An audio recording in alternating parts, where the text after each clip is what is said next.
Ma campagne politique. Donc le président de la République est une femme noire, pourquoi pas moi?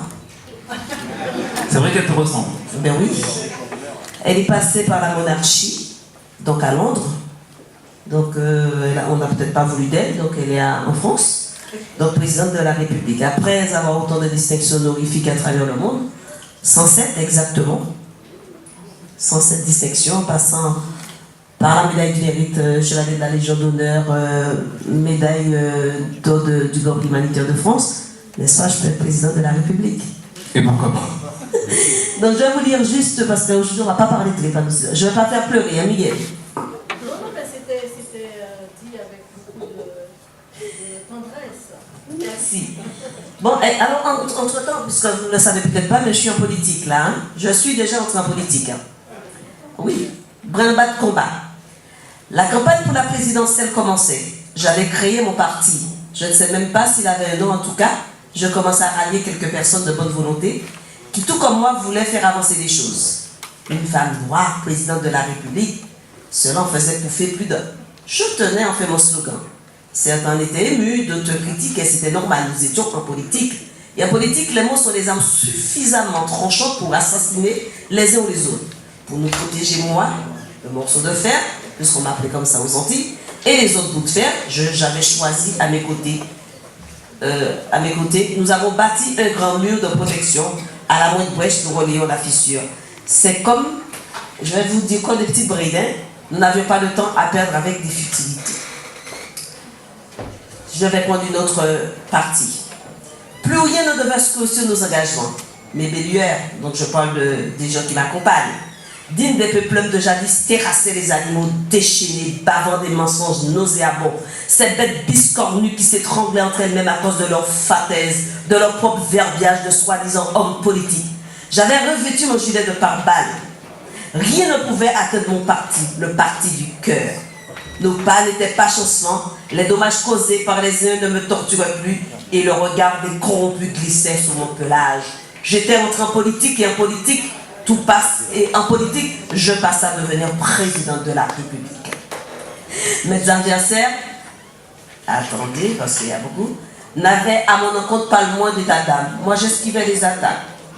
Et puis même ces adversaires-là, dans leur propre discours, s'oubliaient, me faisant profiter de leurs propos hypocrites, de lapsus générés par leurs interminables plaidoiries aussi longues que la Volga, des phrases dignes de sens. Ceux qui d'aventure faisaient ça et là quelques efforts pour être président de la République, pour être le chef d'État, n'étaient sans doute pas motivés que par un titre honorifique. Et de le peuple ne faisait pas partie de leurs préoccupations immédiates. J'étais devenu l'homme ou la femme à abattre. Mais je chante aussi, parce qu'il fallait chanter pour ces hommes-là. Le grand jour tant attendu est arrivé, le jour des élections présidentielles. J'avais rejoint mon QG. Et c'était par le biais de la télévision, comme pour tout citoyen lambda, que ces informations me parvenaient. Évidemment, il n'y avait pas de deuxième tour. Premier tour, je suis devenu président de la République.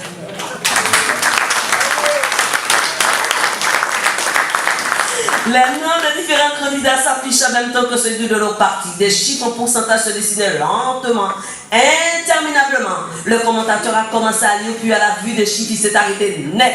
Le souffle coupé avant de reprendre en balbutiant. Il n'y aura pas de deuxième tour. Le président de la République est une femme noire. Hé chérie, réveille-toi. Mais qu'est-ce qu'il y a? Mais réveille-toi, tu es en train de crier. Mais je ne suis pas en train de crier. J'étais en politique. Et hier soir, je suis devenu président de la République. Mon petit cœur, tu n'es pas président de la République. Tu es président de la PIPD. La PIPD, c'est quoi? L'Association pour l'information et la prévention de la drépanocytose. Tu rêvais.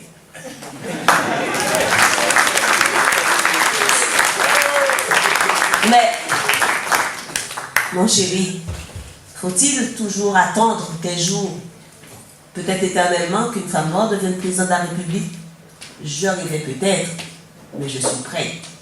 Parce que tout ce que j'ai énoncé, j'ai vu qu'ils ont noté les adversaires, ce qui fait que c'est super. Alors donc, aujourd'hui, je crois que je vais vraiment me lancer pour prendre la présidence de la République. Je ne serai peut-être jamais une reine, une princesse. Je ne serai pas président de la République. mais mon rêve s'est réalisé. Je suis restée moi-même, la créature que Dieu a créée. Je suis restée la petite Martiniquaise à la langue bien pendue. Et ce n'est pas pour rien, c'est pour pouvoir expulser tout ce qu'on m'a fait ingurgiter de force. Que cela plaise ou non, je n'en ai rien à faire. Je suis née de l'humilité, de l'amour des miens. Je n'ai d'autre souci que celui de plaire à mon époux, à mes enfants et à quelques rares amis. Quant aux autres, j'estime qu'une personne digne n'oublie jamais la gratitude. Je me révoltais quand ma mère me grondait pour rien. Elle nous faisait payer trop souvent pour les autres, des jeunes qui faisaient des bêtises. Et oui, maman, encore une fois, tu avais raison. J'ai suivi. Mais peut-être, qui sait, un jour, effectivement, maman, je serai président de la République.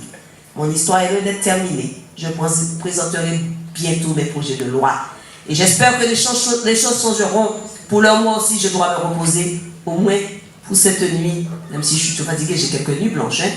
Et demain, advienne que pourra. Mais une chose est certaine, demain sera différent.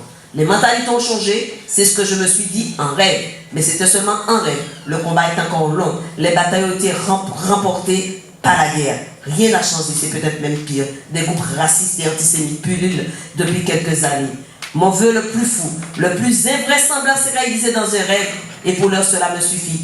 Mais, bien que naturellement insatisfaite, je pense néanmoins qu'il ne faut pas se contenter de ce qu'on a. Et ce que j'ai dans la tête, c'est une fortune inestimable, l'acceptation de soi et la tolérance envers autrui. Aucun homme politique ne valorise ces valeurs dans les programmes électoraux. La plupart d'entre eux esquivent la question. Tout ça pour dire qu'ils sont tous fous. Mais avant de vous quitter, mes chers amis, je voudrais vous dire merci à ceux qui ont voté pour moi, hein, ne serait-ce que là. Hein, même si ce n'était qu'illusion. Mais qui sait, un jour peut-être, le président de la République sera effectivement une femme noire. Au terme de cet ouvrage, je voudrais témoigner tout mon attachement à des êtres particuliers chers dans mon cœur. Mon époux, qui m'a supporté durant toutes ces années et qui va devoir le faire encore longtemps. Mes enfants, Samuel, Mandy Taylor, des anges que Dieu m'a offert, et ma petite fille Makeda, et aussi ma petite fille Acha. Et enfin, de moi-même, je dirai toujours je t'aime sans attendre que l'on se donne la peine de me glisser un je t'aime. Votez pour moi.